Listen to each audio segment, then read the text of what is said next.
ধর্মনগর পুর এলাকার বিভিন্ন জনসমস্যার সমাধানের দাবিতে বুধবার ১১ দফা দাবিতে বিক্ষোভ মিছিল করে সিপিআইএম ধর্মনগর মহকুমা কমিটি।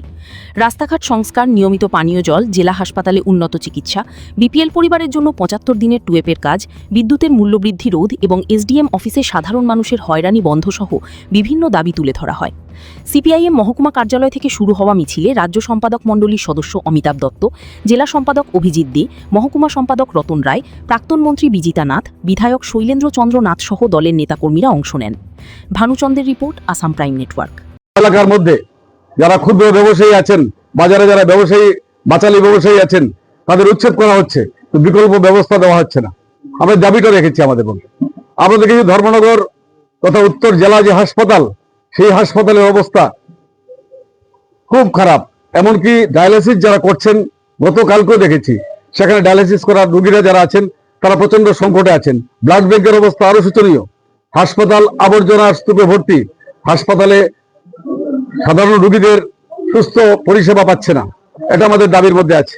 আমরা দাবি করেছি আমাদের ধর্মনগরের মধ্যে এইচডি অফিস সহ বিভিন্ন অফিসে সাধারণ মানুষ তাদের নথিপত্র আনার ক্ষেত্রে সেখানে হয়রানির শিকার হচ্ছেন।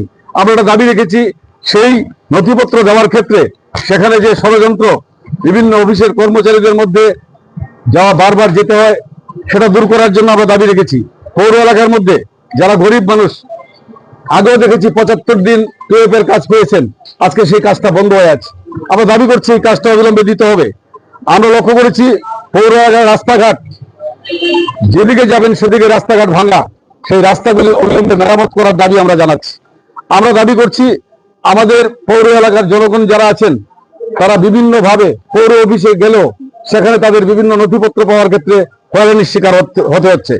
আমরা দাবি করছি পৌর এলাকার মধ্যে বিদ্যুৎ যে অবস্থা চলছে, সারা রাজ্যে বিদ্যুতের অস্বাভাবিক মূল্য বৃদ্ধি। আমরা দাবি করছি বিদ্যুতের মূল্য অস্বাভাবিক বৃদ্ধিটা রোধ করতে হবে। এই ১১ দফা দাবি নিয়ে আমরা আজকে জনগণের কাছে যাচ্ছি, মিছিলে অংশগ্রহণ করছি, মানুষের কাছে এই দাবিটা তুলে ধরবো, এই দাবি অবিলম্বে পূরণ করার জন্য। পাশাপাশি আমরা লক্ষ্য করছি এই রাজ্যে আইনের নিরাপত্তা নেই, জননিরাপত্তা নেই, আইনের শাসন নেই।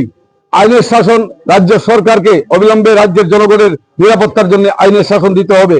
এই ১১ দফা দাবি নিয়ে আজকে আমরা আমাদের মিছিলে অংশগ্রহণ